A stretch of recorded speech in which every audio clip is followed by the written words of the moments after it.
Good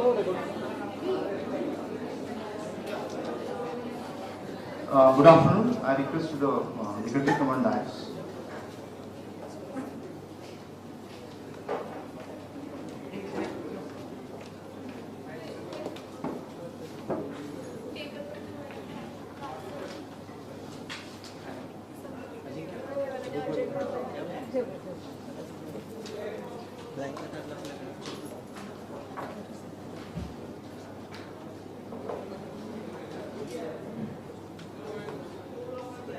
Good afternoon to all. Dr. Sachin Athale, welcome to a post-lunch session for presentations of the National Conference. On the dais and off the dais, faculty members, dear students and the participant, once again welcome to you. It's given me an immense pleasure to introduce the chairpersons in the 9th National Conference on National Conference Education Policy, a role of behavioral science in the management and implementations of multidisciplinary education. It is a great privilege to introduce a chairperson, Professor Dr. Hushar Agrawal sir. Sir work as with Department and Operations Analytics in Flame University. Sir received his PhD in a topic of corporate sustainable development, performance and effect on self-performance from Department of Management Science, University of Pune. Sir is the alumni of IIT Madras with the Master of Technology. Sir recently completed in Faculty Development Program in Research and Pedagogy in IIM Ahmedabad. Sir is actively involved in teaching and research. Sir teach decision science, spreadsheet modeling, business analytics, operations research and business research method. Research interest area of Sir is corporate sustainability, performance development, performance measurement and corporate governance.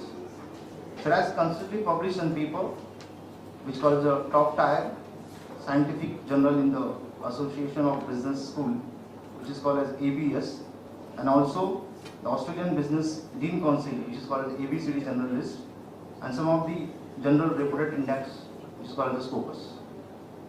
Sir has regularly invited as resource persons for EUC sponsors faculty development program called as FDP on research methodology and teaching pedagogy at different universities and schools.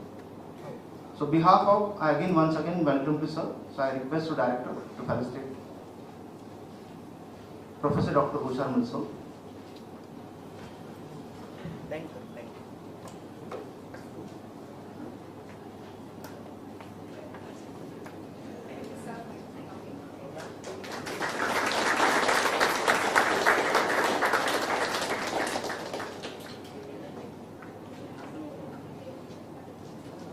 Thank you, sir. Thank you, ma'am. We have another resource person. Second, it's privilege me to introduce Professor Dr. Manisha Palivam, madam. Ma'am is a professor and deputy head research and development center at Sri Balaji University, Pune in July 2020 onwards. Ma'am work experience are 20 years. Ma'am completed her PhD at Bharati Vidyapit, Pune. I'm also as the MPhil in Shivajinagar University, Kolhapur. Master of International Business in Udaipur. Ma'am worked as 2018 to 22 at Vaikuntha Mehta National Institute of Cooperative Management as a professor. Handling the research responsibility, conducting actions, research and market-based research project. It's reflect in research and publications while I go with the ma'am curriculum and the bio. So ma'am has the research guide and the subject of organization management at Savitribai Phule University. Also in general management in Sri Balaji University. In the publications, ma'am published 16 books. Chapter book edited is 14. Whereas ma'am also has in contributions in research paper, national international conference proceeding, which they are 21. They presented the paper, the research in 13. Articles they published in the various newspapers, as well as renowned papers 5.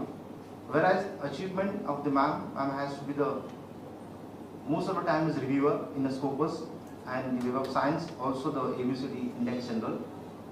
Ma'am also have the member of the research convener to various institutions. Ma'am completed the research and consultative project is called as the AID, they are completed. As again behalf of the Institute of Management and I, once again welcome to you ma'am. So I request to Director ma'am to felicitate.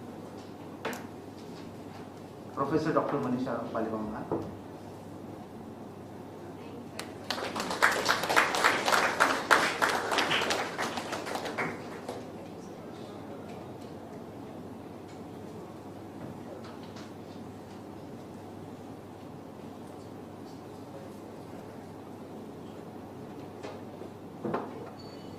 So I request ma'am, we started the presentations. After we take ma'am and sir for keynotes for presentations. Yeah. Yeah.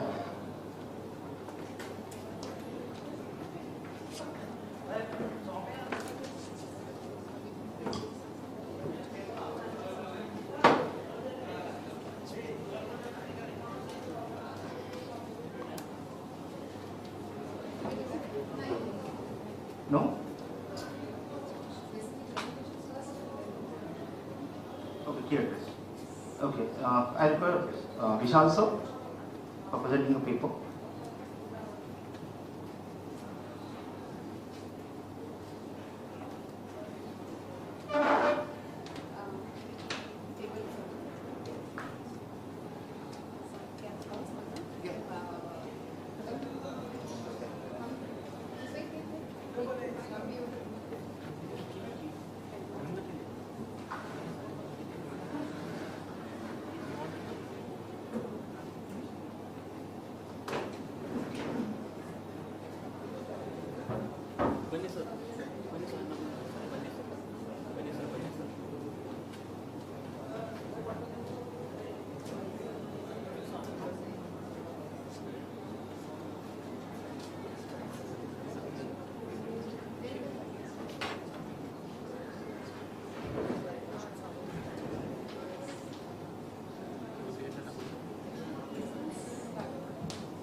Good afternoon to today's guests, faculty at MIBM, all the teachers, scholars, and students. The topic for this conference was, I think it was a mix of so many sciences together. Right? When it says the role of behavioral science in management and implementation in multidisciplinary or institutes. So it has a little bit of psychology, little bit of sociology in it, and little bit of management. Right? Obviously, the paper had to, in order to justify today's topic, it had to run into a lot of literature, a lot of descriptive, enumerative. So the paper would have so many names, at least half a dozen Nobel laureates. The intention is not just to discuss their theories, but to discuss the theories from a point of view of higher cognitions. High order cognitions, see, when we make a differentiation, low level cognitions and high level cognitions, just to simplify that, low level cognition is what I used till I graduated, right? Remembering and replicating it in my paper. That is called as low level cognition. Cognition, to start with, is a science that deals with knowledge and understanding. So how do we process knowledge and understanding? So that is cognition. Cognition, as I said, has levels. So higher order cognition is something that happens at MBA level, right? When you review the case. So the strong characteristic of high order cognition is critical thinking, right? To be able to analyze, to be able to evaluate, to be able to brainstorm, to be able to draw references from multiple sources. Right? So today, when we talk about pedagogy, how to teach people, we must also know the theories which probably cover the high order cognitions. So higher order cognition is a very limited psychology term. I'm going to see how different contributors in management, sociology, behavioral sciences have come up with theories which then can be related to high order cognition.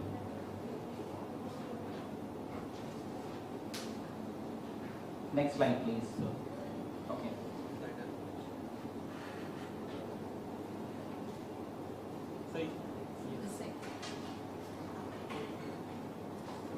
Am I holding it wrong?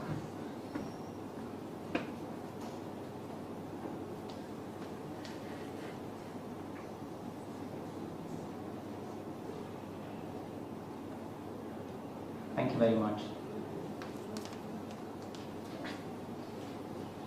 So as I said, the methodology for this paper was more descriptive, more enumerative, going through the different literatures and theories, and as I said, from different sciences, and then bring them back, take them home again, link it to the cognitive, higher cognitions. So there are a couple of keywords here. The keywords are pedagogy, cognitions, mentors, and learning, right? Why did I use words mentor and mentee?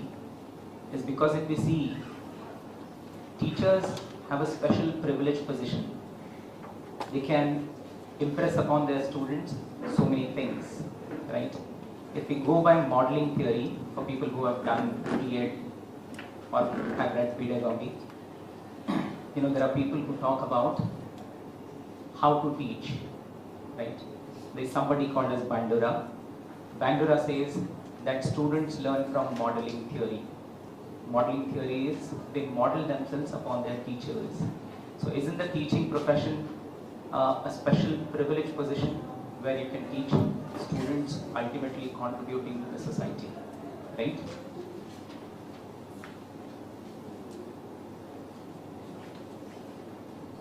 So the keywords here are cognitions and metacognitions. Cognitions, as I have already described, it is a science of knowledge and understanding.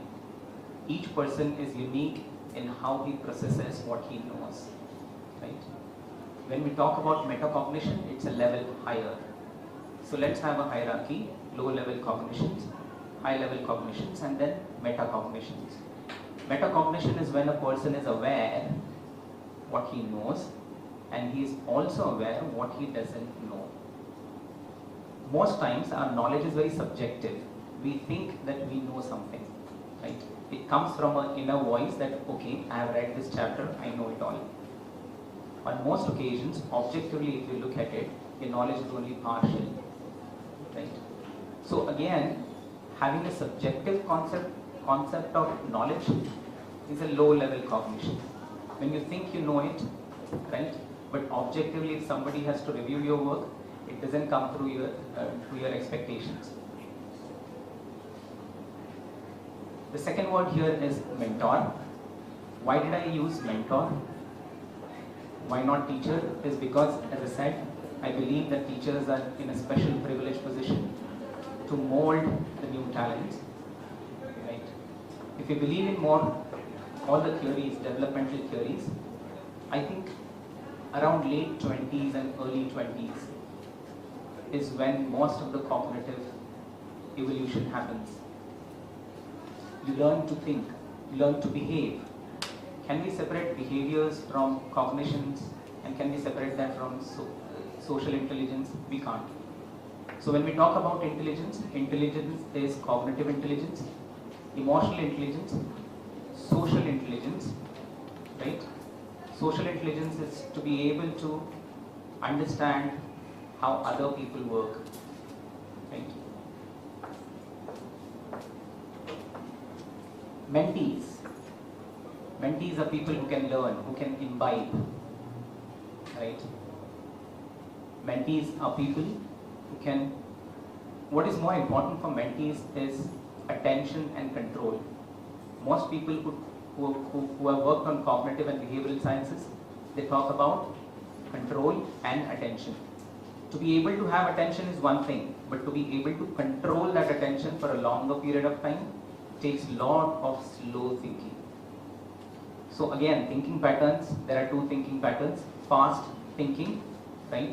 Say if I ask you your name, or if I ask you who has acted in a particular movie, then that is fast thinking, right? It's almost intuitive, it's almost spontaneous. But if I give you something more complicated, if I give you a case to read, right, and then draw conclusions, or draw parallels between different theories, right? That's when the higher order cognitions come.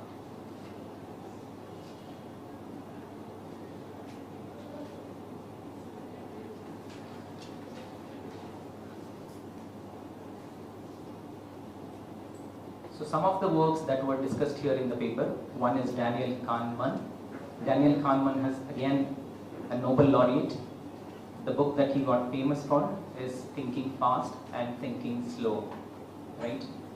So again, when we describe cognitions, he uses different terminologies. He says system 1 and system 2. Sometimes we just use system 1, which is a very easy system. System 2, as I said, is more complicated, needs a longer attention period, right? So these are, the concepts are similar, depending on what field these people work in, they have named it differently.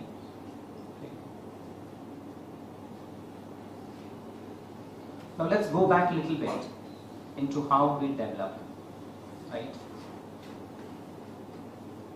Initially what we learn in life is sensory motor. Sensory motor is to 5 senses, use your senses, and motor skills is locomotive, chalna, object uthana, right? Then after the sensory motor development, there is pre-operational. So what Piaget says here, the preoccupation stage is more a simplified version of cognitions, right? Here the knowledge is subjective. People shy away from discussing their ideas. The critical thinking is minimum.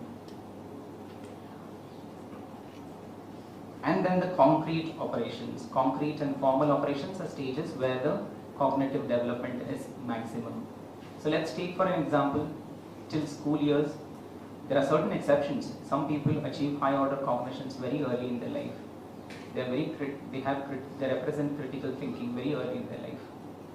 But most people, a large number of students, would fail to process it, would fail to see the finish line, right? Most times when we study, we don't look at it from bird's eye view. We look at it laterally, right?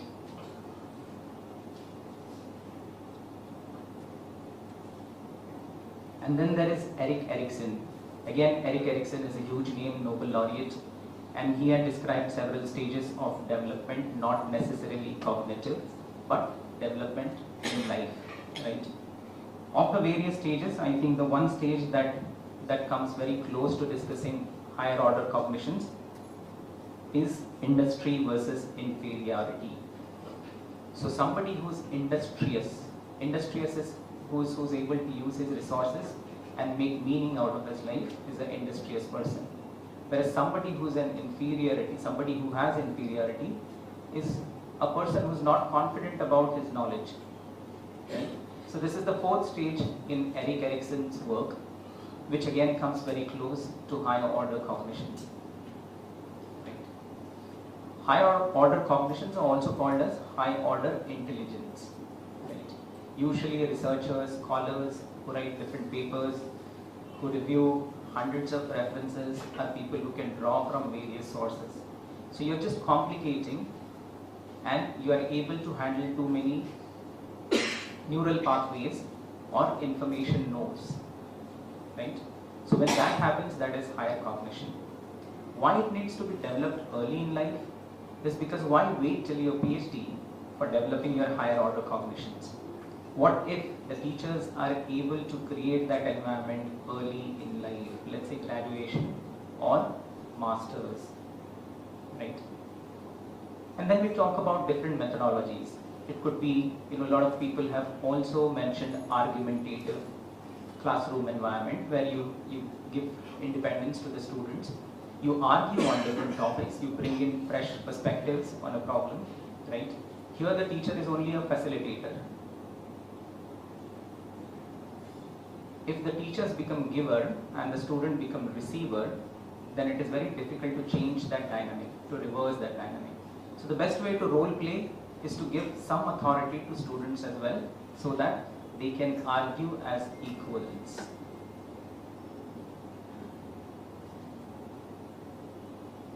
I think the next person in line, again a behavioral scientist, a very difficult name to pronounce.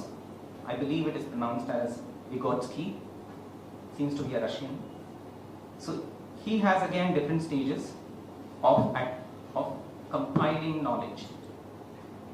See, when you know something, why we know is because we are able to relate the present knowledge to the past experiences and past knowledge. You can't learn anything in isolation. The moment something is taught to you, you see if there is any relevance of this theory or whatever has been taught to me today to anything that I know previously. So usually in our school, teachers keep saying if your foundation is weak, then you would not get the you would not get the marks in later stages in your life. What that means is to be able to create the knowledge packets, store it in your brain. The brain recalls it when it is needed. Sometimes the recall is very poor. We study for hours and hours, right? We learn many things. People have a good short-term memory. They can study just before the examination. They can replicate it the next day. 2 days later, if somebody asks you, you wouldn't know, right? That happens because it is a very simple cognitive tool that you have used. What are simple cognitive tools? Cause and effect, for example. Asa घडलं म्हणून तसं घडणं. That is a very simple tool to use. Or resemblance. Resemblance is, orange is a fruit, banana is a fruit, right? So putting things into categories. Again, there is a part of brain that works on putting things into categories. That is also very simple cognition. That depends on resemblance. How one object resembles other. Now, if we believe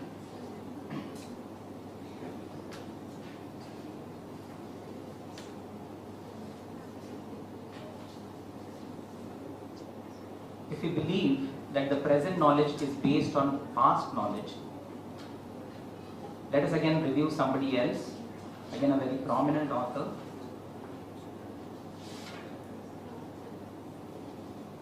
Thorndike.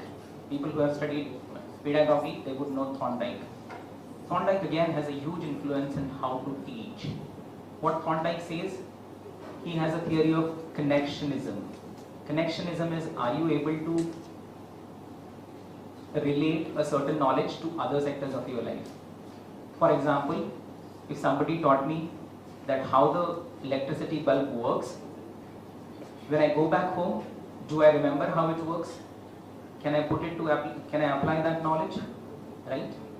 So that is kind of, you are bringing in diverse thoughts. You're creating many neural pathways from one thing that you know. The best way to remember is make connections. We know mnemonic memory, right? How many of us know mnemonic memory? Mnemonic memory is, I used to do that when I was doing my graduation. So if there are 10 points, I would remember the first letter of each point, then create something out of it, and that's how I would reproduce it in my papers, right? That is called as mnemonic memory. Again, a very simple way of doing cognitive work, right? These are things that we have done in graduation, and at some point we would have to promote ourselves to do a little more with our brain, right? So Thorndike says it's connectionism. How many connections you are able to draw from the knowledge which has been taught to you. So today if I am talking, right, and your brains are thinking, are you able to relate this knowledge to anything else in your life, right? So it's a big chain. The neural pathways is like pivot. Pagdandi, when people walk on a certain road, they create, so that is neural pathway. Unless you go on that neural pathway so many times, you wouldn't remember the things. Now, who's the educator here? Who's the facilitator here? The facilitator is the teacher. He has to create those neural pathways. That creative thinking is not going to come from a singular dialogue. Say if there is a class and if the teacher is talking persistently, then probably we would not have that creative thinking. So now we are making classrooms more interactive. We are giving the control to the students so they can create their own questions. If you remember 4-year-old kids, they have a lot of questions, right? Because the cognitive development has just started. it occurs to them why it is like this. Where does my dad go to in the daytime? Where does he work? What does that mean? Right? Eventually, in the course of time, when the cognitive work increases, there is something called as cognitive load, which means if your brain is working on too many things and you are not ready to elevate yourself to the higher order cognitions, then you are going to become lazy. Then you would have enough number of reasons not to do the work. Right?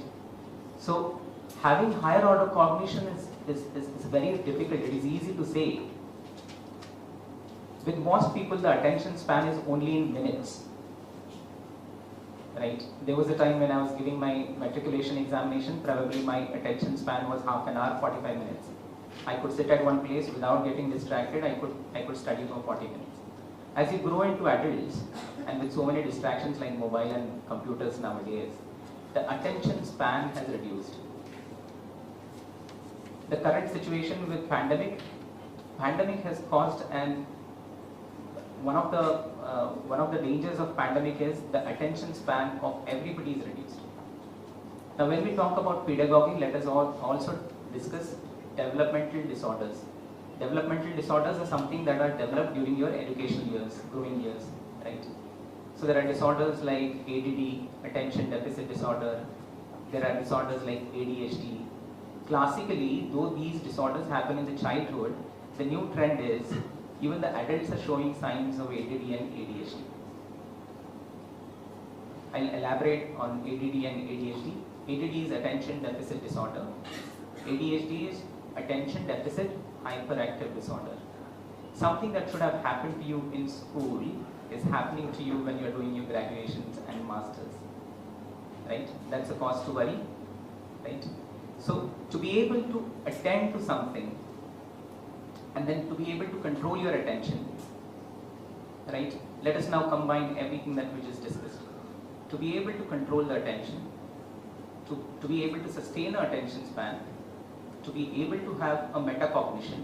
When you're studying, have an objective view of what you're studying, right? Then, which developmental stage are you in? We developed, at least 3 people here who have narrated developmental stages. So, sometimes a growth in certain sector is stunted. So, everybody biological age could be the same, let us imagine 20 years, but some people are showing higher cognitions which are more relevant to 30 years. And some people are still lethargic when it comes to cognitive tasks, and their cognitive age seems to be like 10 years. Haven't we seen people like that who are a little, they resist not entering into a cognitive task.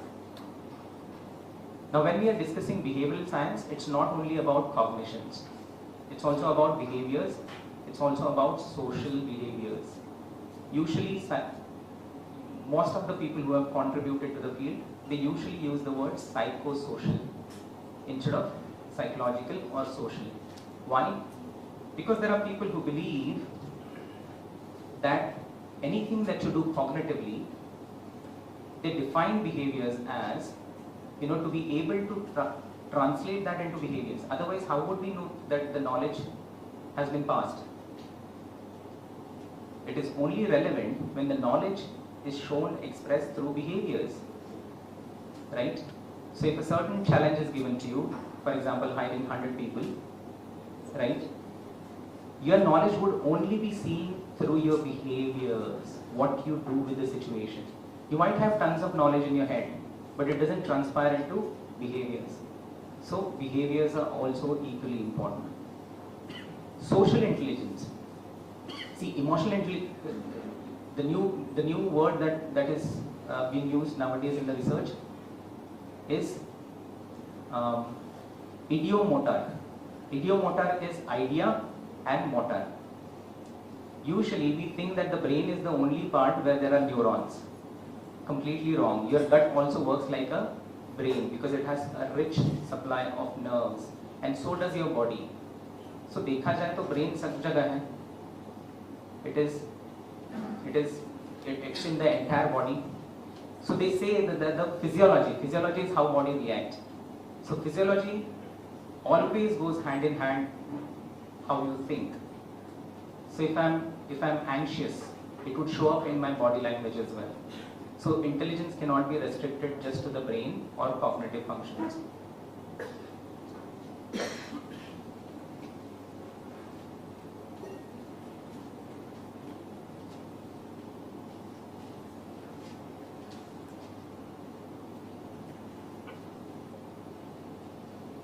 There is another person, goes by the name Chomsky. Chomsky is again American scientist. He's an economist by profession, but has done huge valuable work in sociology and psychology.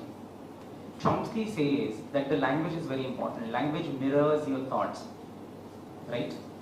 And then a lot of thinking also goes into how to talk. So it's a cycle, right? The thoughts would create a language, and language you try to express yourself into, then you think. So another aspect of passing knowledge is how you use language. When we talk about language, it is not just language. I think non-verbal communication is equally important. If there are 50 people in the class, all 50 would have different body languages suggesting how attentive or how participative they are. So most people who express high order cognitions are very purposive. They are able to manage the time well, right? And they are very good team workers, they are very good leaders. Now there are certain, I'm going to conclude my research here. And some of it I'm just going to read through my paper.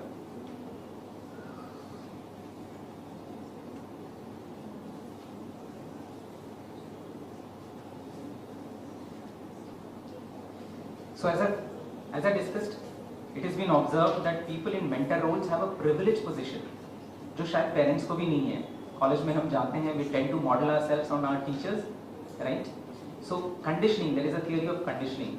So we get conditioned by different forces. I think teachers have a unique position to condition other people. Mentors must be behavioral scientists. Anybody who's a good leader, who's a good mentor, is a behavioral scientist. He is able to understand different people. If you talk to everybody as if they are same, right, then the learning is going to be haphazard. Somebody is going to learn more, somebody is going to learn less. So mentor is somebody who's a behavioral scientist.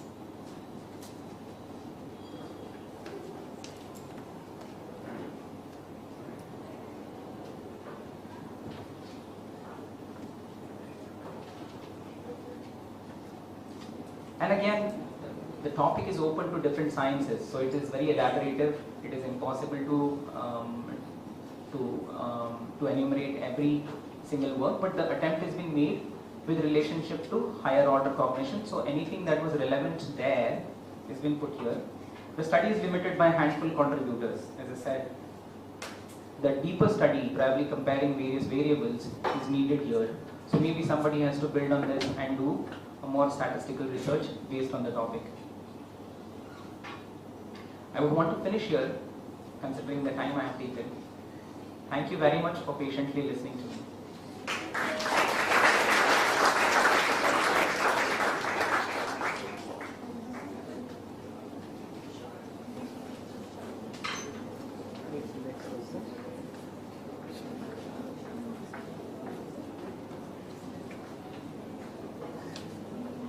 Now I request Vishal Inamdar sir to present the paper.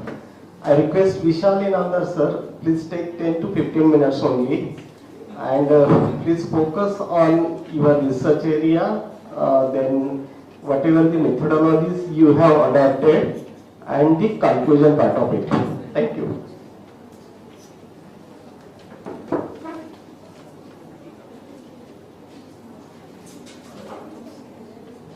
Hello everyone. Yes. Sriram. I will just correct the names. Yeah, it's Sriram Inamdar and the previous one was Vishal Harpade. Yes. Hello everyone. My name is Sriram Inamdar. I am working as a school teacher for secondary students since last 8-10 years. I pursued my MBA around 6-7 years ago, but passion to work in a public sector forced me to pursue my PhD. That's the reason why I choose to study about succession planning in a public sector. My research paper is about the last 6 months, what I studied, what I reviewed, different research paper, different books from different publications. I have prepared a paper on that only.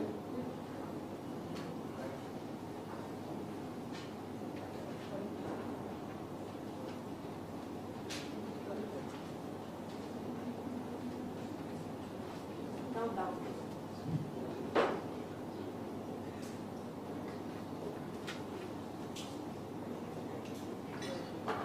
So, in my research paper,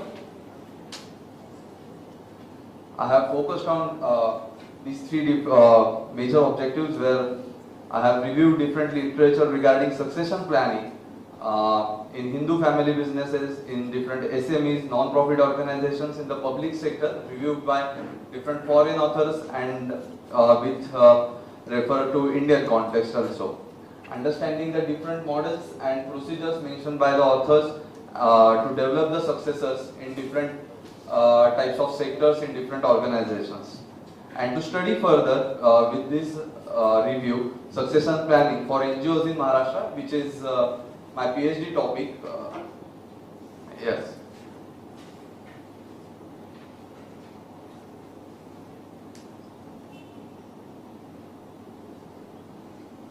So what is the succession planning? Prelim session, Sachin sir told us about second line leadership in MBA, in organizational management. We always study about the 3 different levels: top level management, second level management, lower level management.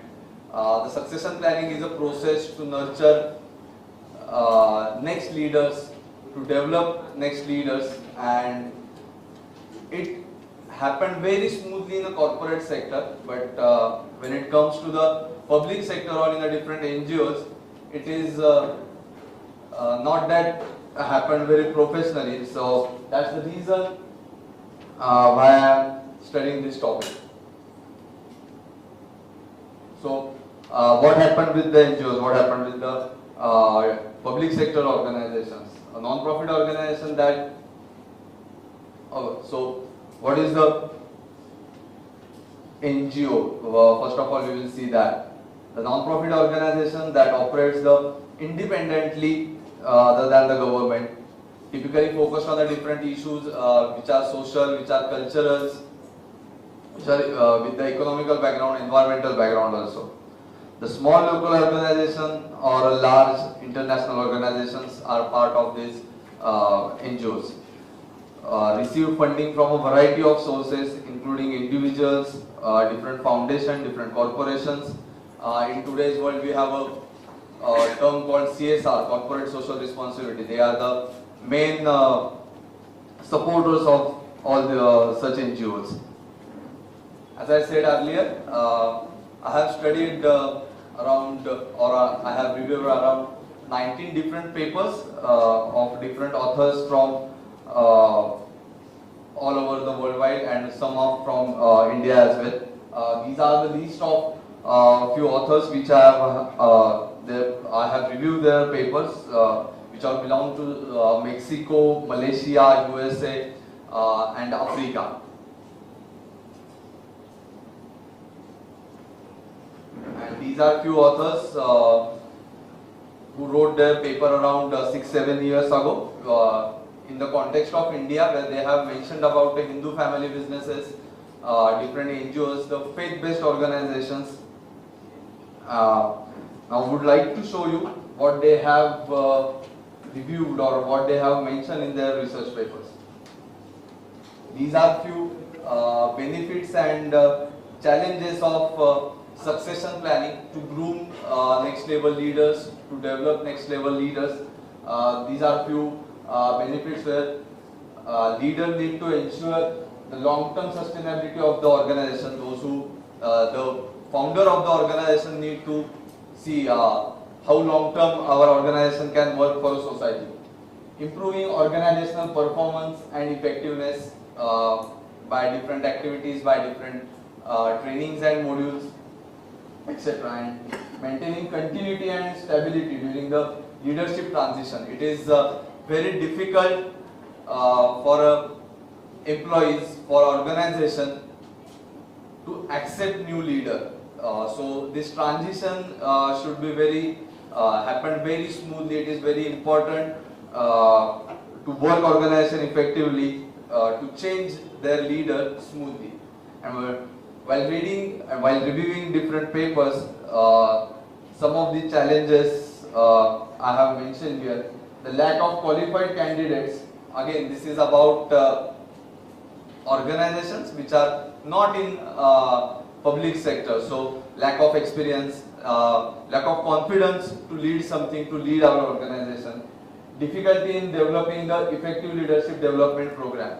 How to develop a leader is a little customized thing, little customized training, and everyone mentioned different aspects about that. But for every organization, they have to prepare, they have to develop their leadership development program.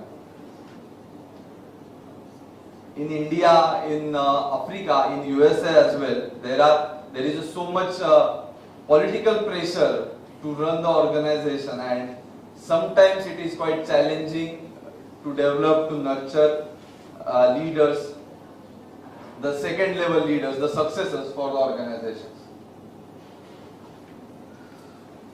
So while reviewing all this, what is the need for the research about succession planning in public sector with Indian context? While deciding my PhD topic, I have reviewed one research paper by Dr. V.D. Deshpande of Gokhale Institute. It is around 20-30 years ago the research paper was published, and research paper's name was Island of Development. The different NGOs which have started their work in early 70s or in early 80s, and what are they doing in early 90s or starting of 21st century. So that's the base of my overall research, and while reviewing different literature, I found that it is very limited when it comes to the succession planning, or when it comes to the leadership and NGO, or leadership and public sector. So these are few needs, these are few important factors which we have to study, which we need to focus on while developing the leaders, while developing the successors for public sectors. I have reviewed one very huge book called Effective Succession Planning, the 4th edition, published by American Management Association and written by William Rothwell. He has mentioned different models in his book where how one organization can develop their successor. There are 4 different models, and these are advantages and limitations of that each model. I will briefly read that. The first model is talent review and development. It is oftenly used by any organization. The second one is a succession committee appointed by an organization for their employee. Third one is executive coaching and mentoring, again appointing or outsourcing this whole process to the experts, those who are from out of the organization.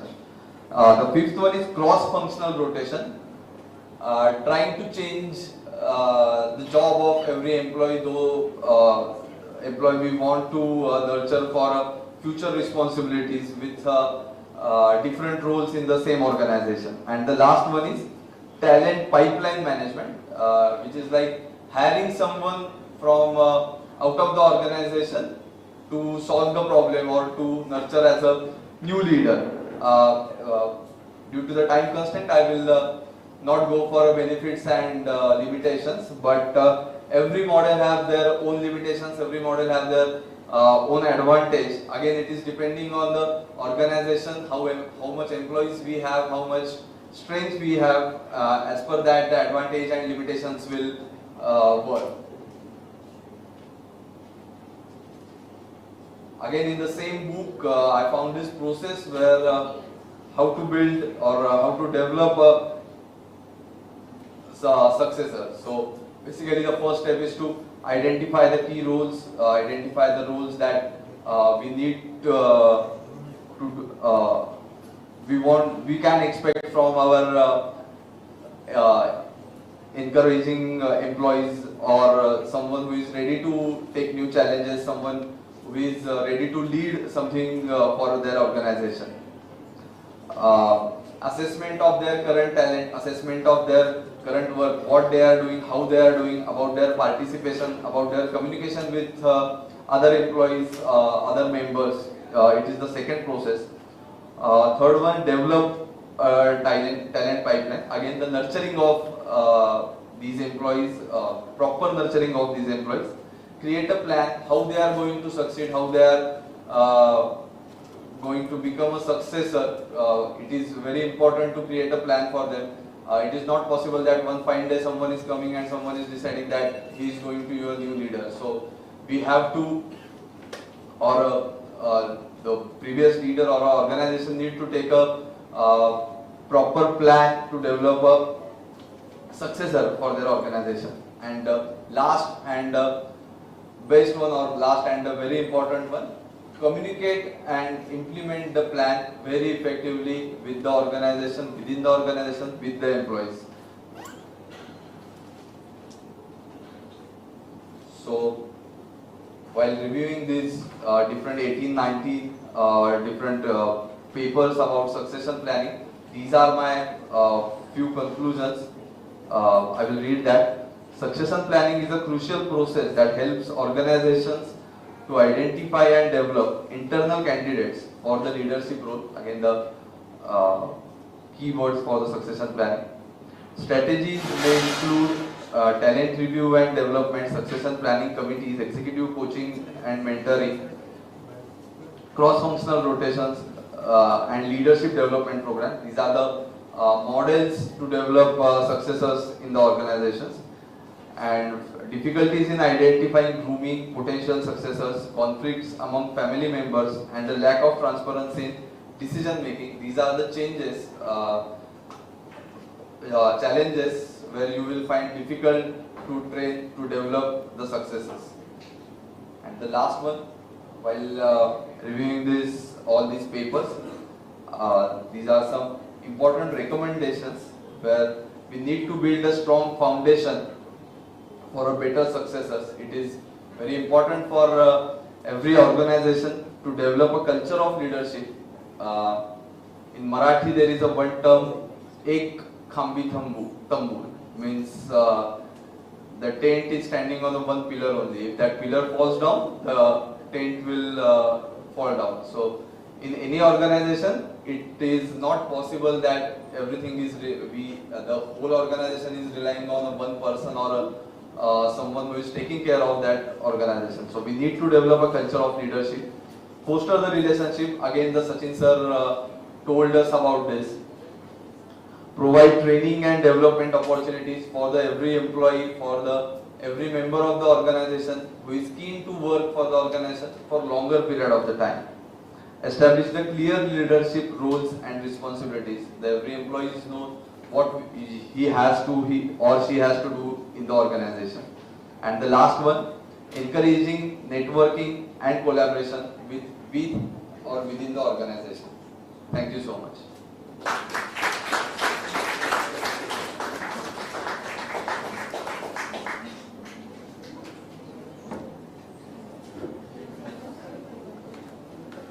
Now I request Fernandez ma'am for presentation.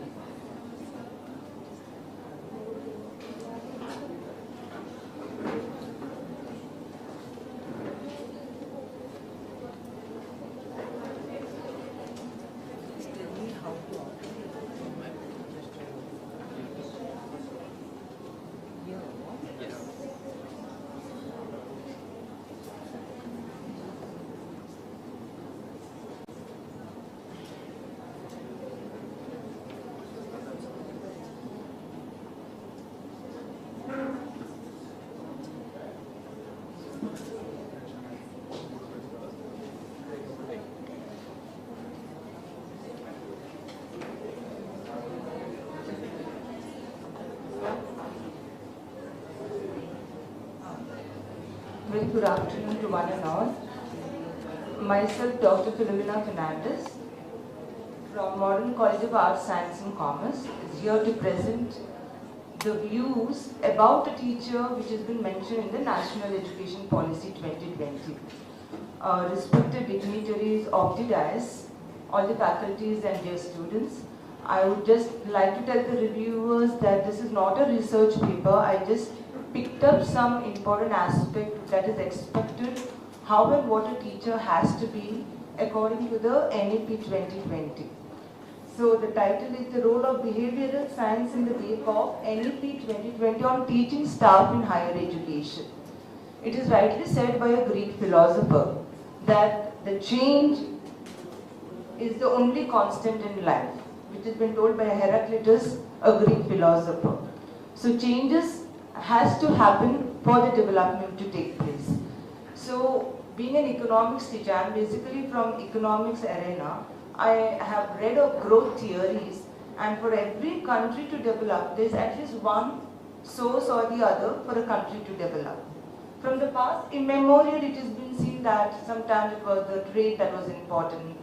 Some centuries it was natural resources which helped the country to develop, and at times it was innovation, invention, and currently it is the human resource which is very important, and technology, of course. We can't do without technology.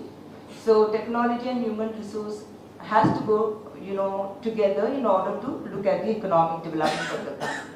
Now the new education policy which was announced in 2020, the working was going on way back from 2015, and finally it came as a most welcoming change amongst the negativities that was going around due to pandemic. However, the announcement of NEP 2020 was something which the educationists were never expecting, or it was never welcoming. And since morning, as I was listening to various speakers, there was a mixed feelings, like there were speakers saying there's a long way to go for us to see the change. And if some people say it is just the old wine in the new bottle, so exactly we won't know what it is and how it is going to be. So I'm just going to present my views, what I have understood by reading the NEP 2020. So the main objective of the study has been to study the transformation envisaged by NEP 2020 and to understand the changes to be imbibed, especially the behavioral aspect on teaching professionalism in higher education institute. That is the college institutes where we go in, that is after secondary education, is known as higher education institutes. So all the earlier reforms in education, there have been many reforms right from the beginning of 20th century. The last, I think the policy we had in 1986, the national policy of 1986, before that we had Kothari Commission. Now Kothari Commission and the current policy, both the policies have one thing common, that is teacher. When you look at the policies, the current policy is from demand side and earlier policy was from supply side. Supply side stakeholders I'm talking about. Supply side include teachers, educationalists, policy makers, and demand side includes students like you and the corporates and the society at large. So the current NEP is in favor of students. But then nevertheless, me being a teacher, I felt what would be our role in the wake of current policies. So the demand side holders include students, corporate and society at large, and it has been noticed that there has been a huge gap between the employability skills among the students and what the corporates require, and hence there was a need to bring in a change. So to understand the above objectives, we need to look at the changes made in NEP 2020. Reforms are brought in two dimensions. One is structural reforms and academic reforms. So I'm not going into structural reforms because it's not our job actually. As a teacher, we are concerned with academic reforms, and this is the structure of academic reforms in higher education ecosystem. It is all there in the NEP PDF if you all go through. It's nothing new. It is there in the policies, and this is how the structure is going to be for the students who are going to pursue their higher education.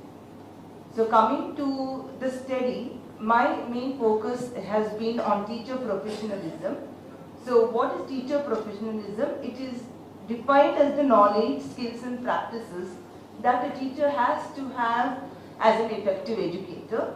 And teacher professionalism means the extent to which teacher subscribes and imbibes professional code of ethics. For this, there need to be certain attributes which the teacher has to have. Some are personal attributes and some are professional attributes. Now coming to teacher professionalism, here we have some points which have been noted down, which is again mentioned in the policy. That is professional knowledge, that is pedagogical knowledge, professional autonomy, that is decision-making power of a teacher, professional status, professional satisfaction, self-efficacy, integration and professional responsibility. So these are some of the responsibilities which a teacher will have to imbibe. Even in the past it was supposed to be there, and it would be more challenging for a teacher in the coming years.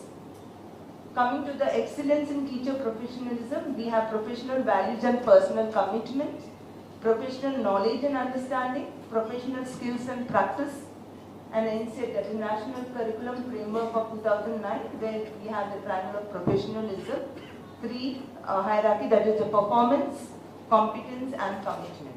Coming to the attributes of a good teacher, there are personal attributes, professional attributes, pedagogical content knowledge, research competency, and technology use and integration in teaching. So all this has to be acquired by a teacher. Personal attributes includes enthusiasm and being energetic. So students know only when the teacher is enthusiastic, students also can be enthusiastic. Otherwise it would be, rote learning, routine learning. Then there should be interpersonal or interactive or communicative skills. Modeling, I think one of the sirs have already mentioned about modeling in his lecture just now. Self-insight, being self-control and authentic, being genuine, creative, critical and problem solving, being pleasant and passionate while teaching. And fair and non-authoritarian should be some of the qualities of a good teacher. These are professional attributes which a teacher should have. Reflective practitioner, maintaining time management, evidence-based approach, developing insights and ideas, and committed to profession and innovative. These are pedagogical attributes.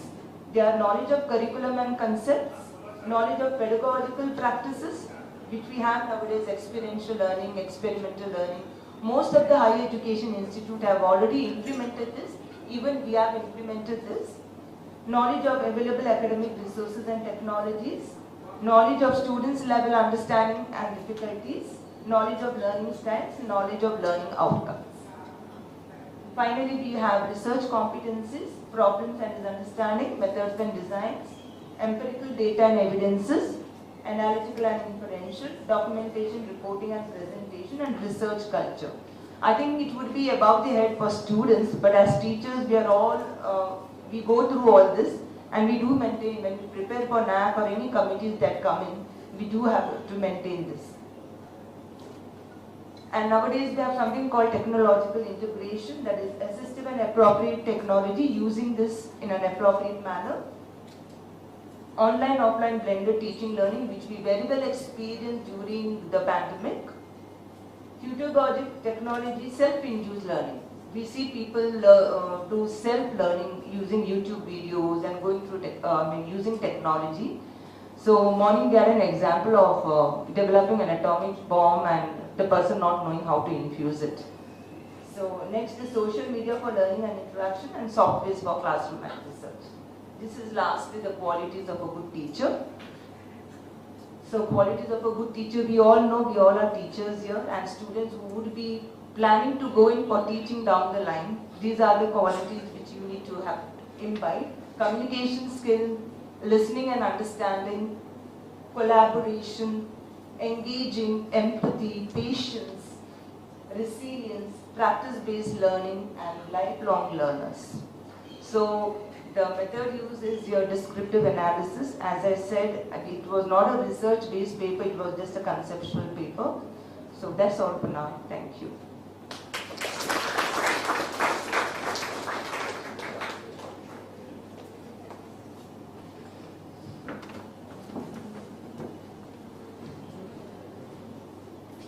Now I call upon Arshadhan Patil.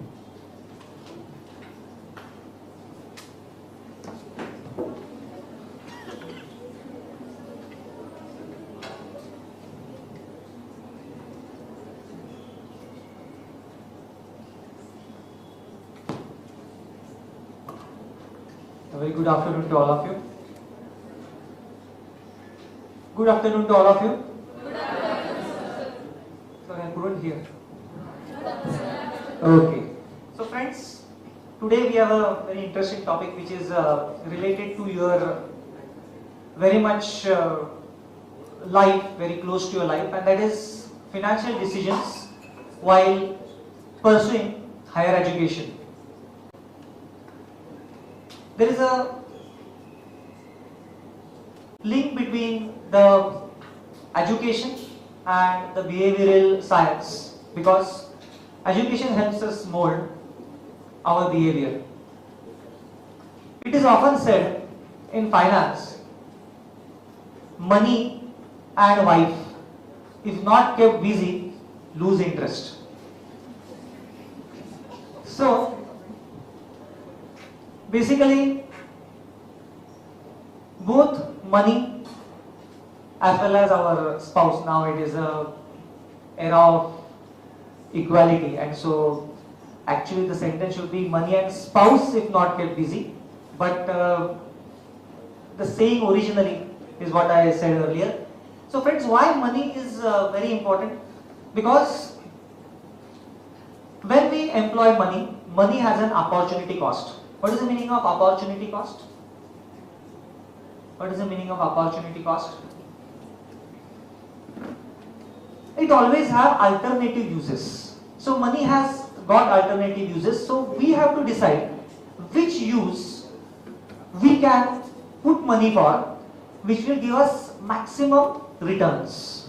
So in that case, I will give you an eye-opening example, an eye-opening calculation, and you have to tell me its advantages as well as what are the limitations. So when I give you the example, it is quite possible that you may think that what all of us are doing here.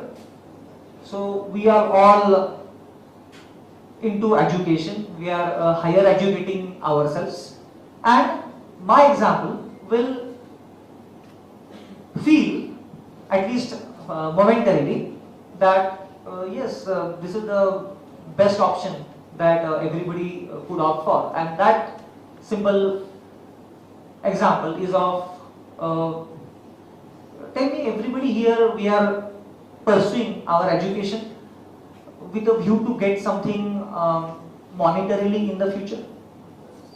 So definitely we are going to work for the society, but while working for the society, everybody is going to work for oneself, for enriching our life both socially as well as monetarily. So I will take a simple case study of a vegetable dealer.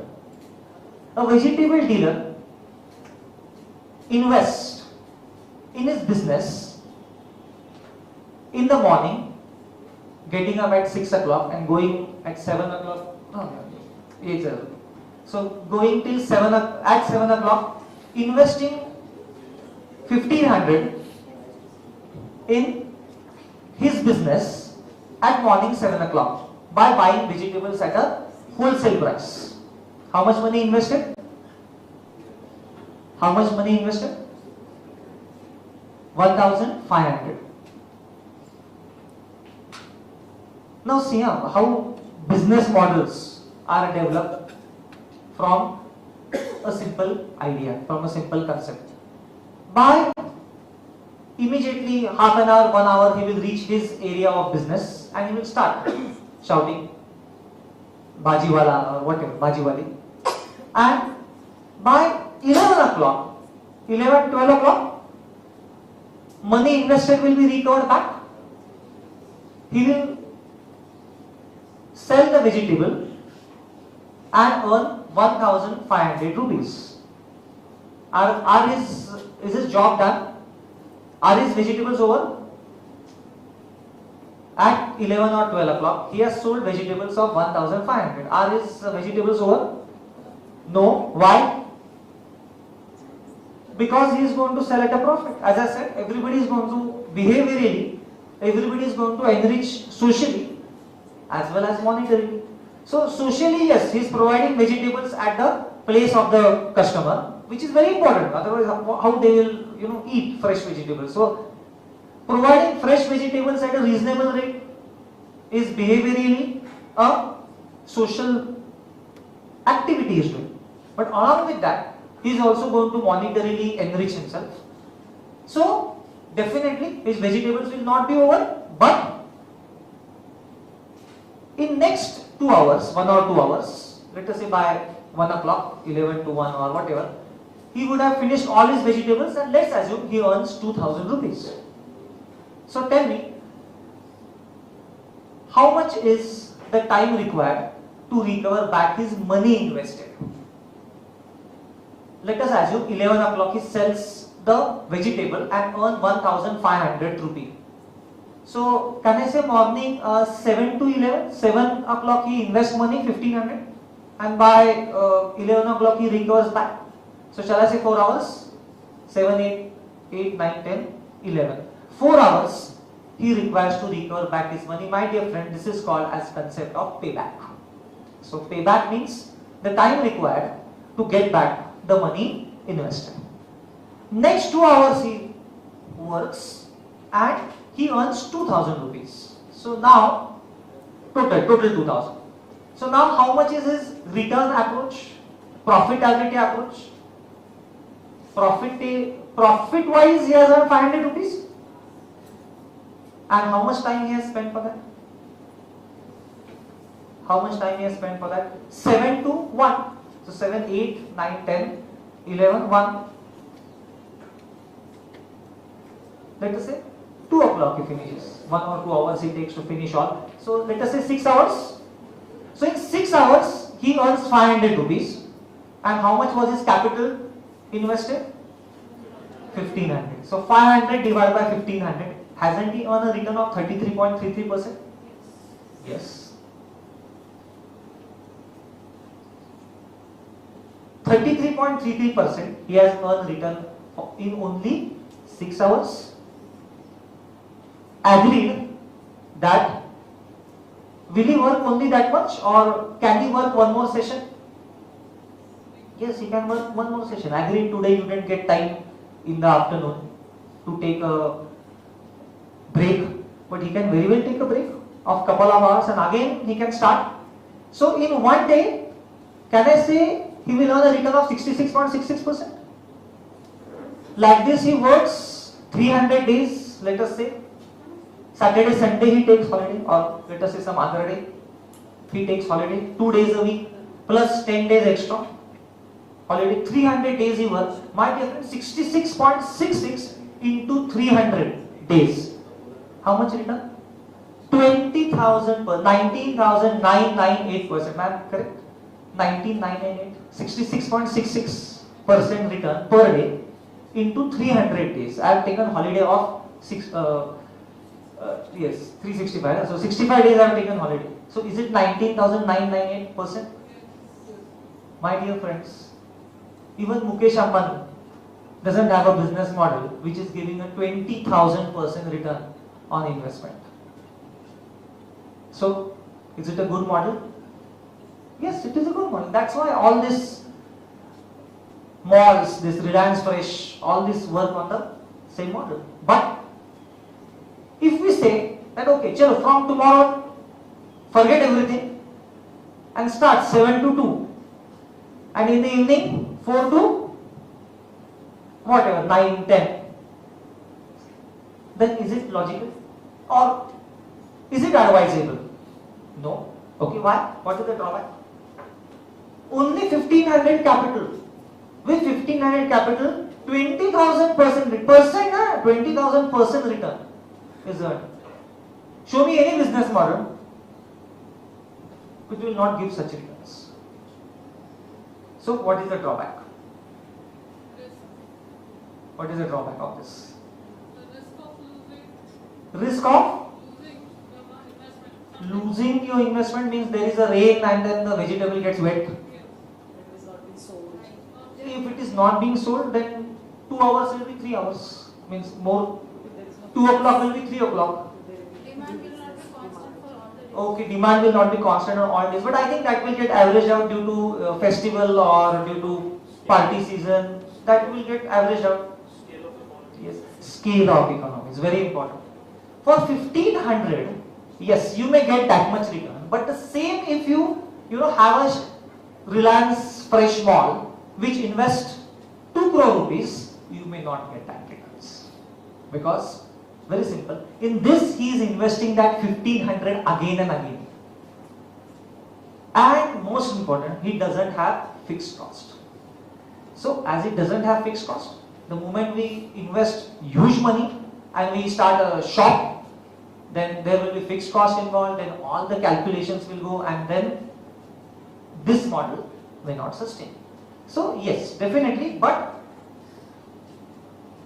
the moral of this small case study is that payback period is a very important tool for analyzing decisions. Let's see how that model will help you to take the decisions regarding your higher education. So what is the payback period? The time required to recover back the money invested. So sir, can you please go to the next page? So higher education decisions are very crucial because they involve huge expenditures. So total expenditure in a year may well go to 3 lakh, 4 lakh, 5 lakh, including all your staying, etc., etc. So 5 lakh rupees per year into, if it is a 2-year post-graduation course, it may go to around 10 lakh. And then who will come to your rescue? We also have the 2 hands with us. One is our parents, who will finance us, or who will finance you, but who will finance you without any expectations. On the other hand, there are some students who will take an education loan, and taking an education loan, they will make the use of the grace period and place themselves, and after placing themselves, they will start repaying the education loan, and whatever in next 3-4 years the loan will be repaid and they will be debt free. So important point is that how we can use this payback period method to take the higher education decision. So can we go ahead? Yes, so literature wise, I have reviewed some very good papers on payback period. So one paper was some new views on payback period and capital budgeting decisions. So payback period is very well linked to capital budgeting. What is capital budgeting? Capital budgeting means taking decisions which are going to have a very long-term implications.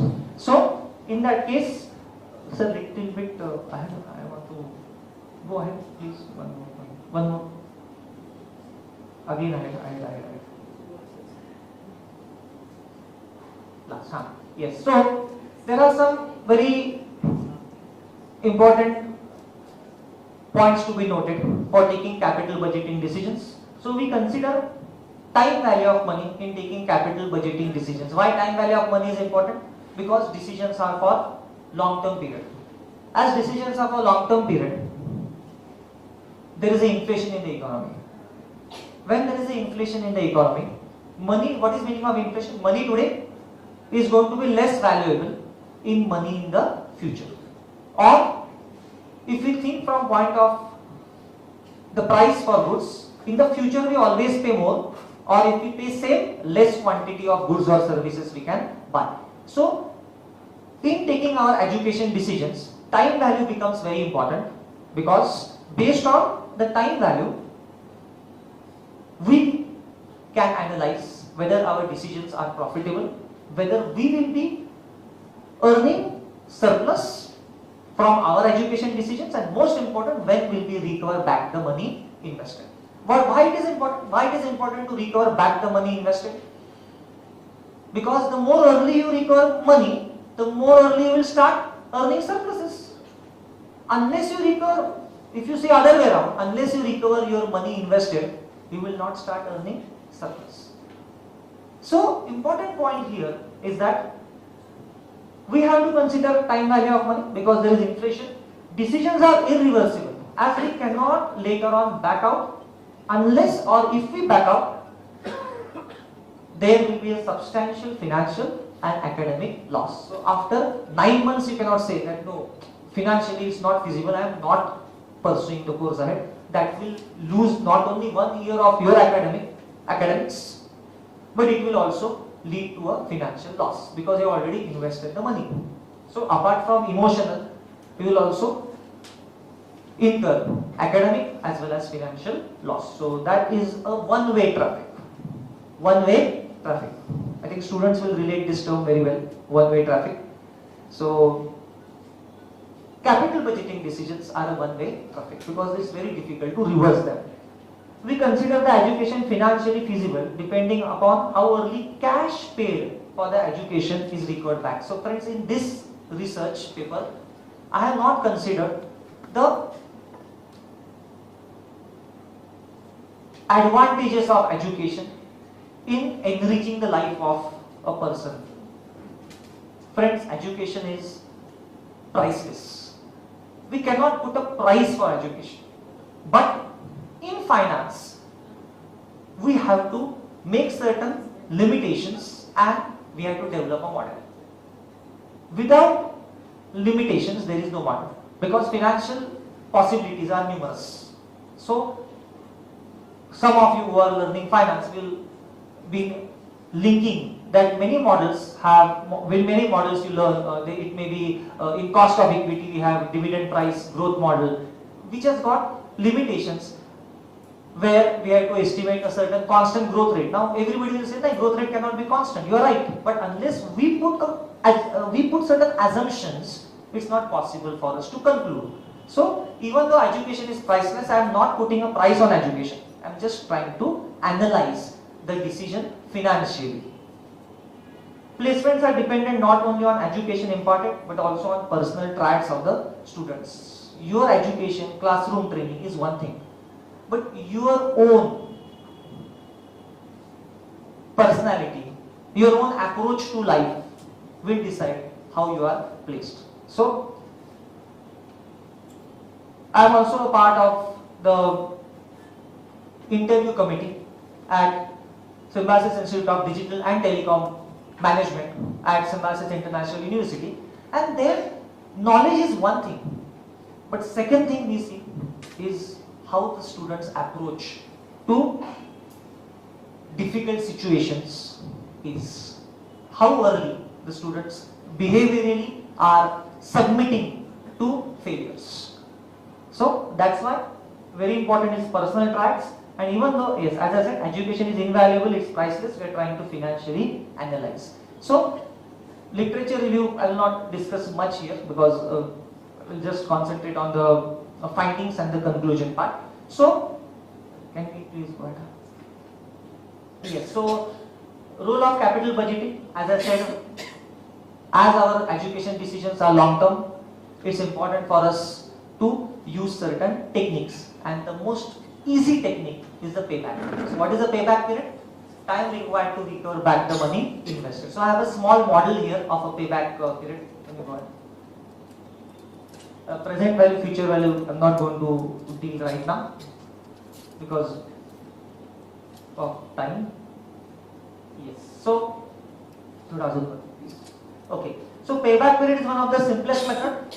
It is a time required to recover the entire education cost. It is a period within which the total cash inflows from the incremental earnings after education equals the cost of the educational project. The educational project is your post-graduation degree, let us assume. So, what is the incremental earnings? What is incremental earnings of your education? The money that you will earn after you get placed minus, yes, minus the education loan installment you pay because you have to pay the education loan for initial years, and minus taxation. Tax will also impact your earnings. So that yes. So my formula, which I have introduced, this is nowhere in the literature, but incremental income after education, less education loan, surplus before tax, less tax will give you cash inflow from your educational project. So for example, if your total cost is 10 lakh and if your incremental earning is 2,50,000 per year, how much time you will require to recover back? 10 lakh divided by 2,50,000. So shall I say 4 years? So 4 years will be the time required to recover back your money invested. Now why recovering back money invested is important? Because the earlier you recover back the money, the earlier you will start earning the surplus. Then you can start saving for your life goals. So this model is also useful for deciding how early you can recover back the money invested, planning for that, so that the earlier you recover, the more early you can start saving and achieving your life goals. Everybody has got some life goals. So, sir, please. So, yes, now, please, so I have also given a case study on where my earnings will be different. So, my earnings are same, that will be okay, 10 lakh divided by 2 lakh I have assumed in this 5 years. Next, I have taken a case review where earnings are different. Okay, so that I will not right now go into because of time constraint. So, that also I have put here. Yes. So like this we can find out. Merits of this method is that yes, it's a very simple method to use and it will help you achieve the life goals, because as I said, the earlier you pay back your education, the more early you can start generating surplus. Second, the main demerit of this method in the first method is payback period method, is that we don't use the time value of money. In the second method, we use time value of money where we consider the inflation factor. Sir, please go ahead. The second method, the discounted payback period method, where we use the discounting factors, where we use the inflation. And after considering inflation, using this method, we can come to a conclusion that this much time will be required for me to recover back the invested money in my education project. So look at your education as a project. Analyze how financially it will be early for you, how you can the earliest you can recover back the money invested. And yes, you can actually enrich your life by recovering the money early and start saving for your life goals. So conclusions. Okay, so two methods, payback period method and discounted payback period methods, are very handy methods for students to decide how many years exactly will they require to recover their money invested in educational project. So from today, look at your education as a project. My dear friends, in your time available, try to get maximum benefit from your project. Try to get maximum knowledge from your project. This is the time where you have an opportunity to get inflows in your knowledge stock. So have that time, use this time, and the moment you use this time very properly, very fruitfully, remember the payback period will be very, very less. Okay, so yes, in such situations, it becomes, especially when situations are of economic uncertainty, like right now there are recessions all over the world, in US, in London, UK, which are the most developed countries, last 40 years, highest inflation rates are there. So there is a fear of recession. So in such situations, when situations are risky, it is very, very important to recover back your investment as early as possible. So you become risk-free, you become take-free. So the specialty of this method is that this can even be used by non-finance students to take decisions about financial feasibility of their education options and select the best option for them. So I hope you use this years for enriching your life and also use this method for calculating the payback period of your education project. Thanks a lot. Thank you.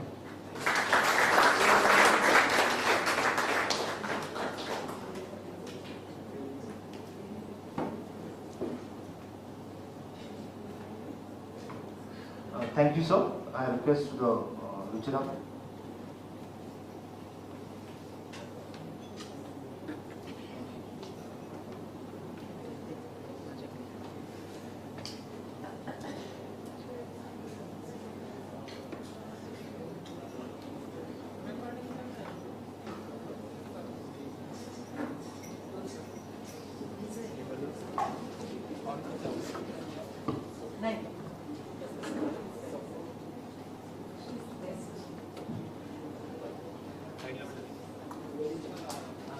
Good afternoon to one and all present here. Today I am going to present a research paper on a study on the trend in job hopping post-pandemic among millennials and Gen Z. This paper is written in collaboration with Professor Dr. Jyoti Pawar ma'am. So to talk about the topic, first I'll explain what are millennials and Gen Z. So basically the generations over the period of time are segmented into specific birth years. So this is done by the researchers as a tool to analyze changes in view over time in the population. So millennials are also known as Generation Y, and the generation is born in the year from 1981 to 1996, and Generation Z are born in between 1997 to 2012.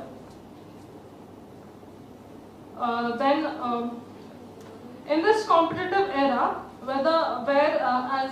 like youngsters, we are going to go in the world to find new job. We find a lot of competition. But as it is difficult for us to find a job, it is equally difficult for organizations to retain their talent or employees. So what is job hopping actually? Job hopping is an act of changing jobs frequently within the time period of 2 years. Though this phenomena is old, but post-pandemic, it can be seen on rise. There are various factors which are responsible for job hopping. So according to a survey conducted by Zipa, the 91% of millennials between age 25 and 34 years tend to change their job within 3 years.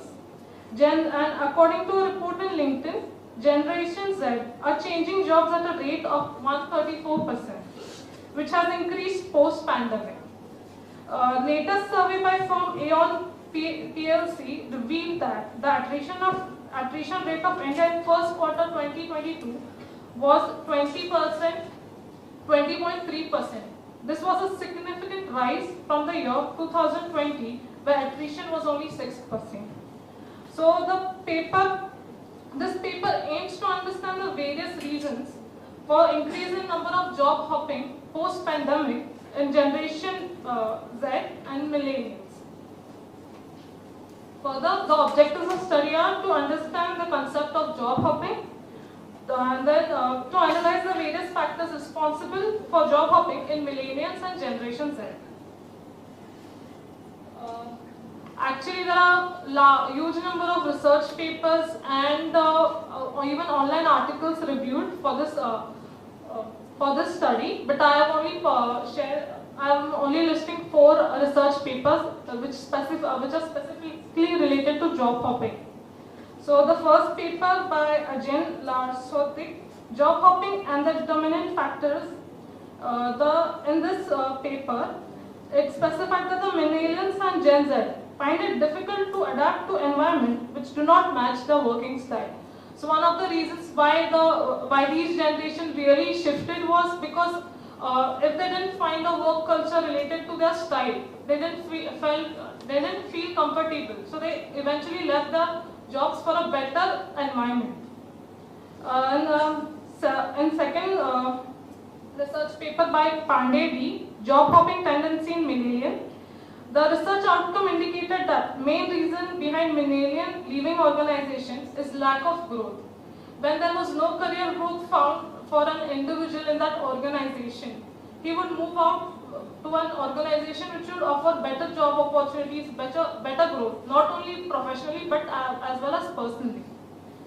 The next research paper by Pranay D, it is actually an analytical research paper. So it was Job Hopping, an analytical review paper, states that one of the reasons for job hopping is compensation, like when the employees felt undervalued or not appreciated for their work.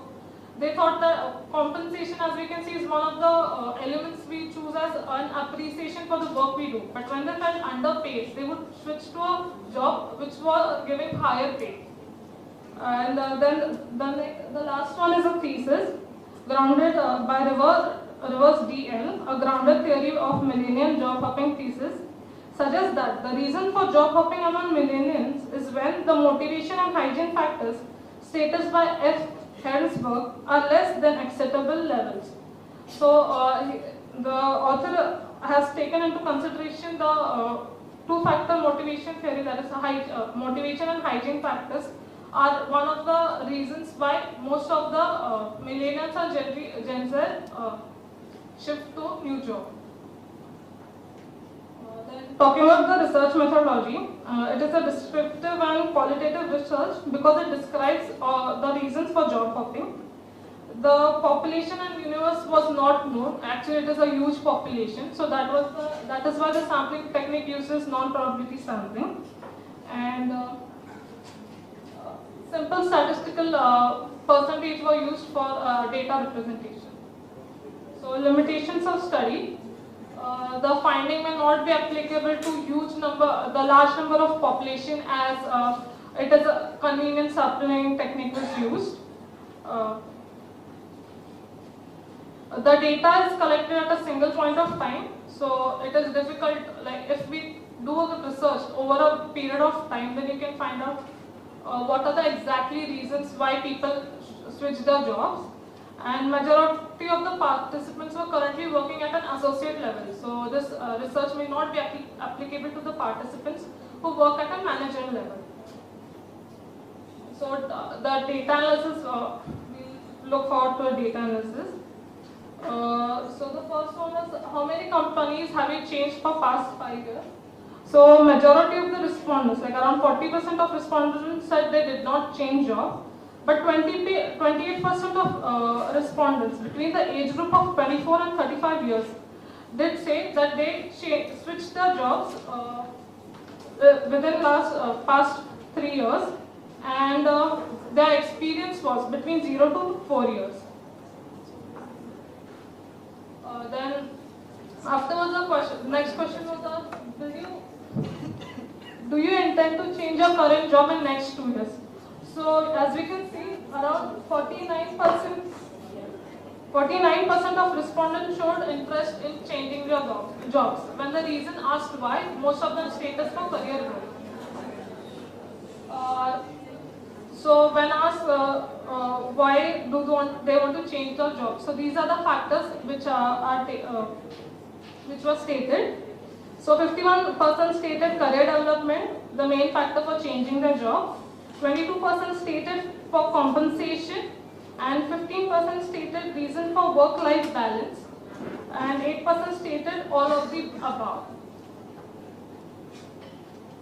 So based on the survey conducted and reports reviewed, there are some findings, like though millennials and Gen Z can be like they are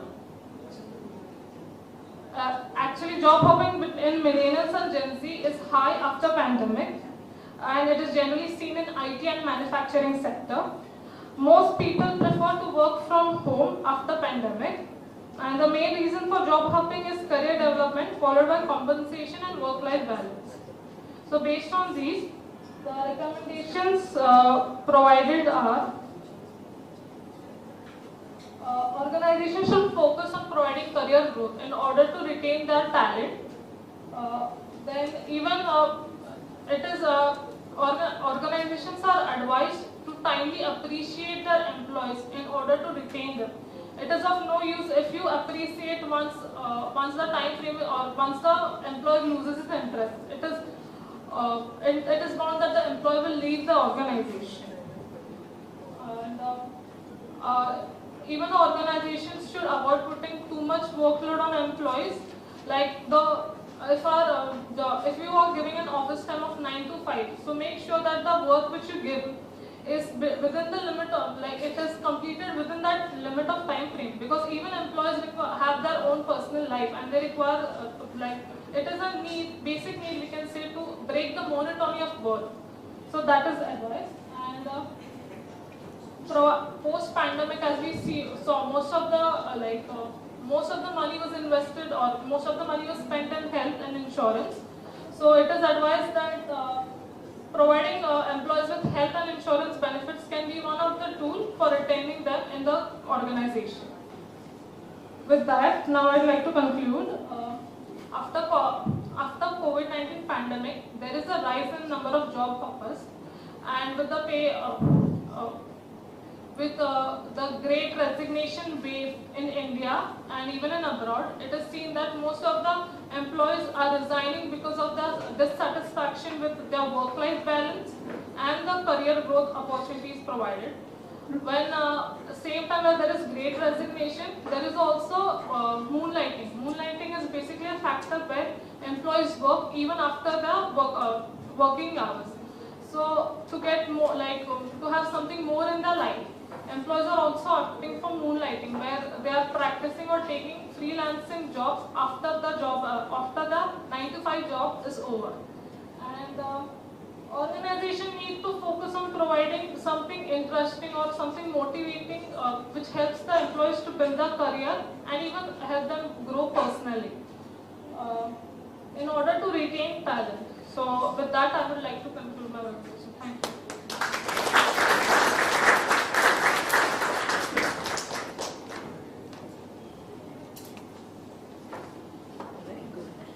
Now I request Dr. Manisha Palwal Madam to brief on the review. Thank you.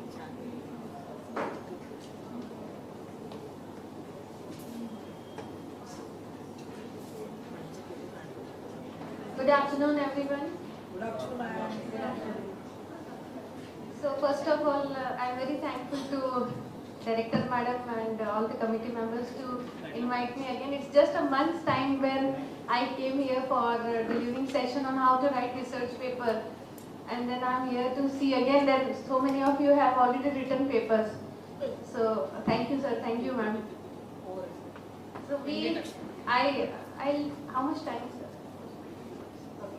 So in 5-10 minutes, I'll just like to bring into your notice all the papers, since you all have been experiencing and listening to all the presenters. So some comments on what they have presented, some of my remarks, since sir is not there, but sir has already shared his observations with me, and then like last 5-10 minutes, my views and my suggestions to all my dear students, right? So we had 5 papers. Paper 1 by Mr. Vishal. Very nice thought process on higher order cognition. You all have seen, like, the way he brought all the thinking process right from childhood to the student life and to the further as long as we live. So the paper was very good. Now, since the limitation is always there in whatever research we do, so probably where is sir? Yeah. So sir, I would like to just ask one question. That all the very beautiful theories you have mentioned, of course I have not seen your paper, but could you find any connect amongst the theories? Or was it a part of your methodology? Yeah, there was a connect. Eventually they didn't use the word high order cognitions, but they all met it. Alright, okay. So why did I ask this question? So going ahead, so if we write a paper based on all the previous theories and we develop our own views on the basis of that, so probably if we try to create some kind of smaller cluster out of it, that these 3 theorists have said this, the other 2 have said this, and this is a common thread in between, and this is how the management theory have been developed. And recently, last 2-3 years, if you see the kind of journals and publications, the theoretical aspect has become very important. The reason being because we do not go back and read the in detail books of theories. But if we get one research paper like of Mr. Vishal, which talks about 15 theories in one piece of 8-10 pages. So it becomes a very rich review paper for the researcher who is, all the Erickson theory or Daniel theory, whatever I would like to take up for my research, my PhD or my postdoc or any other research paper. So this kind of research papers are highly accepted and appreciated. Only the thing is little difficult to take an attempt because your writing skills are very important. You need to have a logical flow, and on the top you need to find a connect in between or amongst the theory. So it's a very nice paper. I wish if you could find out some more, some interconnection amongst all the theories, because ultimately they all are leading to higher cognitive thinking. So what is a common thread, and probably where are the limitations and what are the strengths and weaknesses of all these theories, right? Then second paper we had from Mr. Sriram about succession planning for sustainability in an organization. So sir, you talked about, topic is, of course, succession planning is a hardcore HR topic which is since long we have. But yes, sustainability for a better, so here you talk about sustainability of the organization, right? So succession planning is one of the key indicators. I could not find any kind of, you mentioned about NGOs in Maharashtra, but you did not mention anything about that. So in your paper you have not worked on that?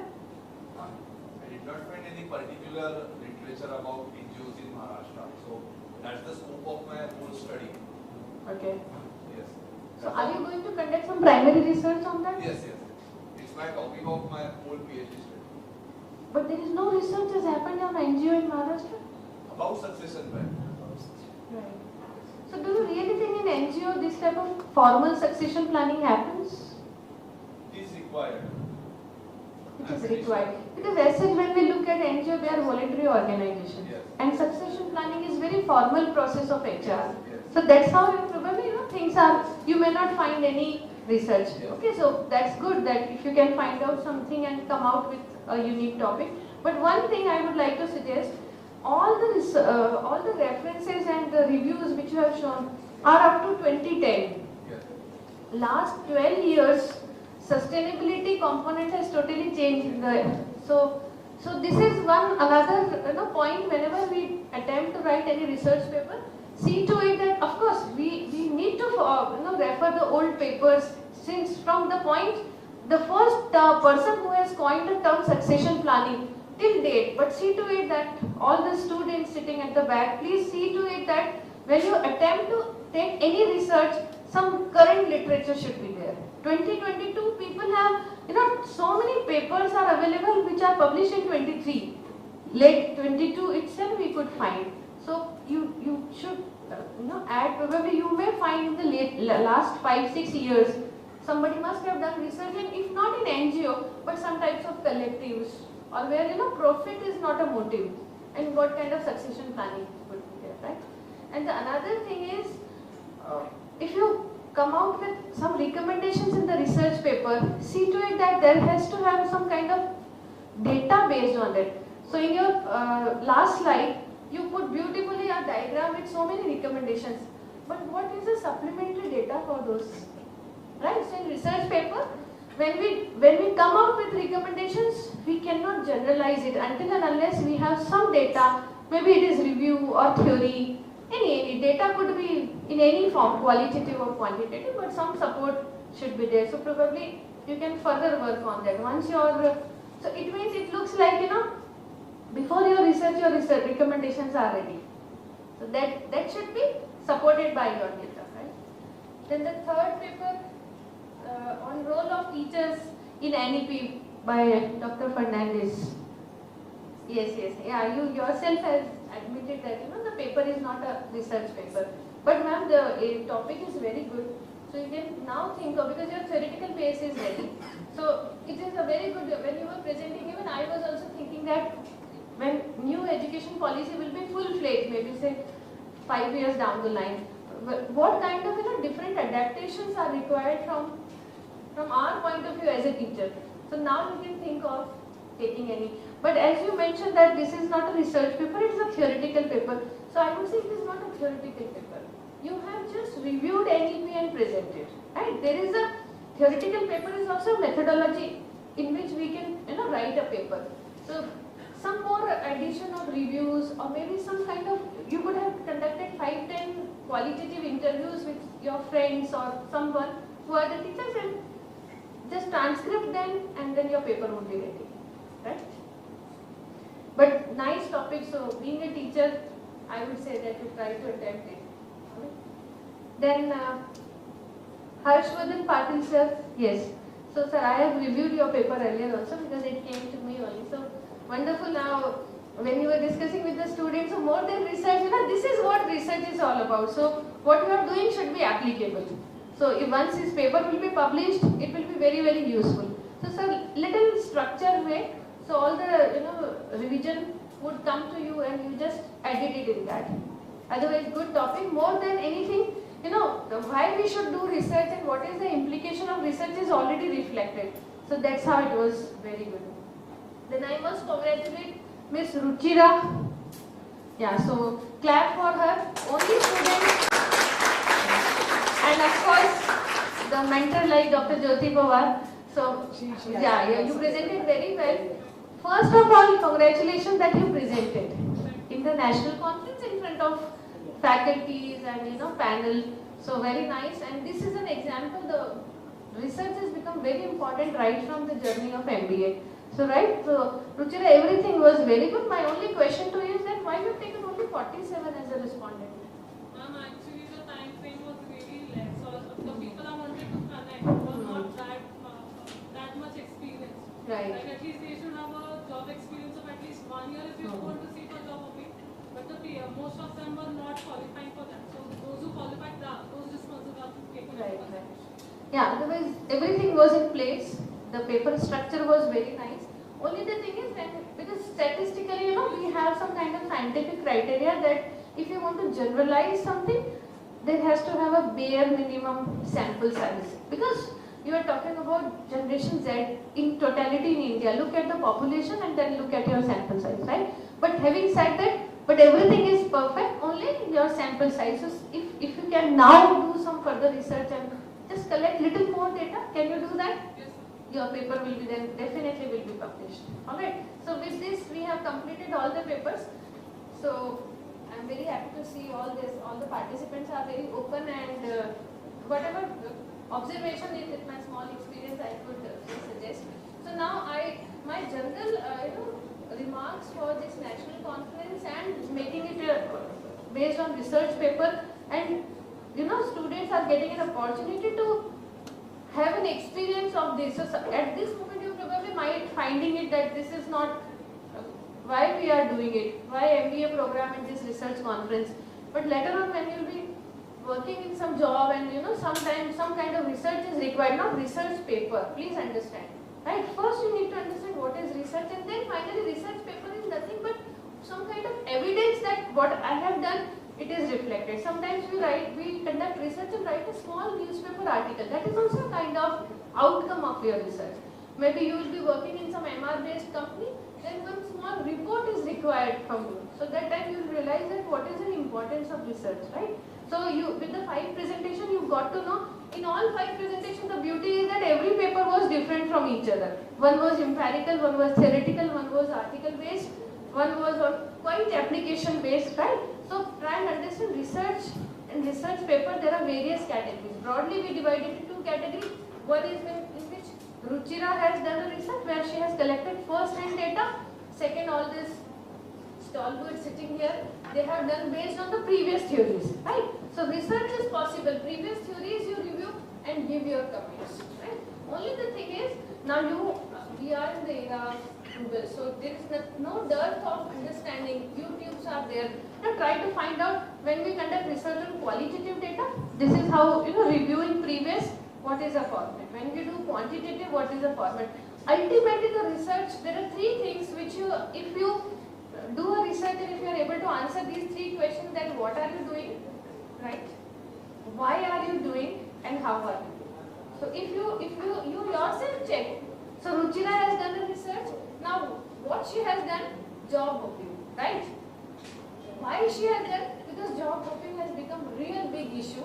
So we really want to know, companies really want to know that what should be done to stop it or to minimize it, right? Because when I leave a job, a company has spent 1 year's time, so it's a company's loss also, right? A new person will be a fresher for the company. So that is why she must have thought the significance of the study. And how she has done? She has identified some of the people who may be relevant and like that. Are you understanding? So whether you do it primary data or secondary data, or you sit with 16th century's books and conduct a research, but you should be very clear what are you doing, right?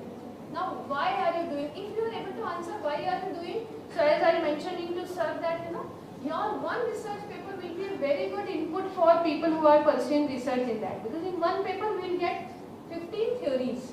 So why is one important thing, as Mr. Harshvardhan Patil was able to connect with all of you, because his research was having big implications. So when we write research paper, every journal asks us to write managerial implications and theoretical implications. Sometimes we avoid theoretical implications. but managerial implications are very important. So Ruchira has given some suggestions. These suggestions are applicable to whom? To companies from where job hopping is the most.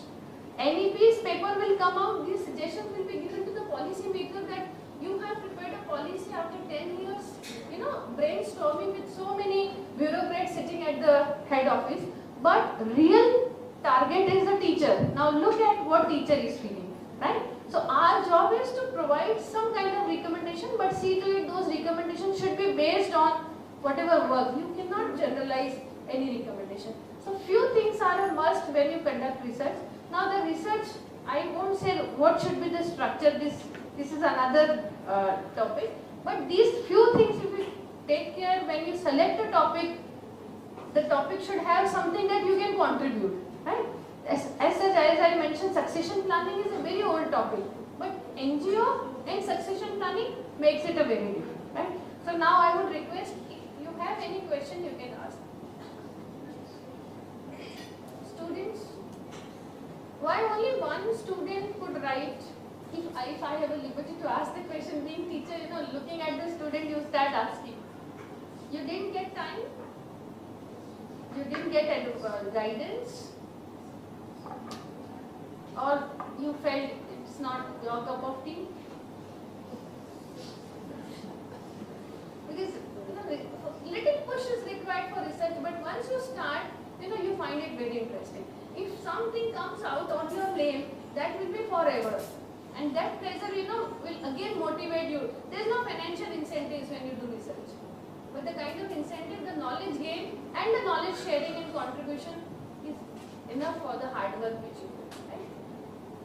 So I would expect now you are in the second year, so probably you will be entering into your job. That time, whenever you get time, do some research. Research is not about writing paper for high-end journal. That is a myth. Research is about knowing something, and applying it. So try to start from that. Your research aptitude will always give you benefit in your job also. Right? Anything? Sir, any question? Any other thing which I should? Okay. Thank you so much.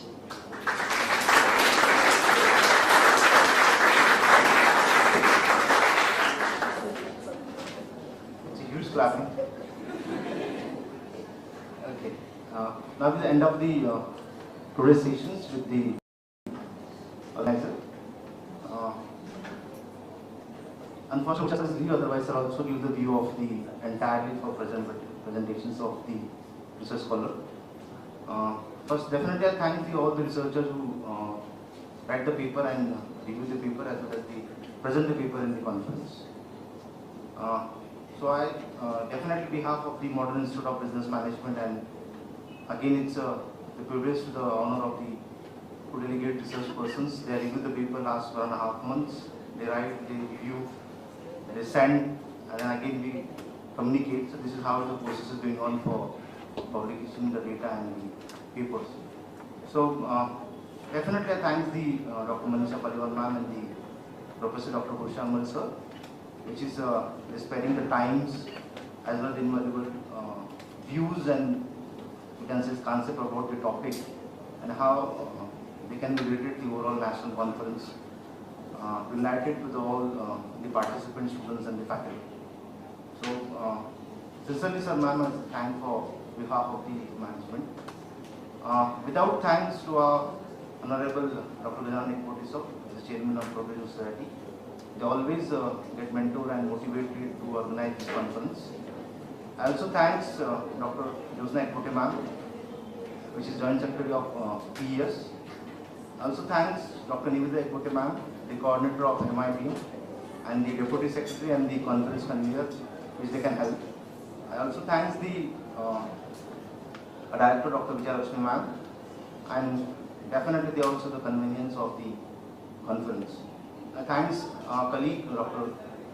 Shaun Warsa, who has definitely worked entirely for the last 1.5 years regarding for the stations, how paper will collect, how we present. Thanks the technical team which they handle all about the presentations. And without the participant and the students and the staff, we cannot say thanks for all the contributions. So Once again, thanks to all for making this conference for today's day. I request you, sir, some announcement for tomorrow's sessions. Tomorrow we are expecting to gather over here at 10 o'clock.